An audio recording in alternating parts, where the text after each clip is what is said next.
سلام. چند تا سوال میپرسم، ممنون میشم پاسخ بدین. چشم. مرسی. صورتتون رو با چی میشورین؟ صورتمو با آب دیگه. شما با دوغ میشورین؟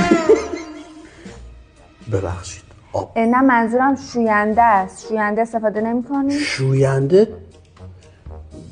با گلنار صورتمو میشورم. شوینده ما لباسه. شبا چی؟ شبا صورتتون رو با چی میشورین؟ شب صورتمو نمیشورم با گلنار، هم خوابم میپره هم میسوزه. میسوزه.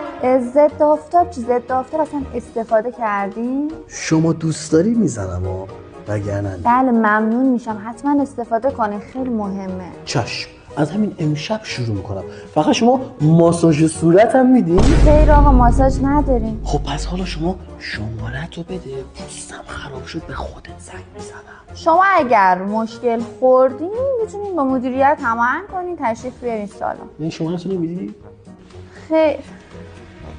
چه ورزشه؟ ماساژ صورت که نمیدی، شماره هم که نمیدی، چه خدماتی داری؟ همون پول منو بده من برم. همون پول منو بده.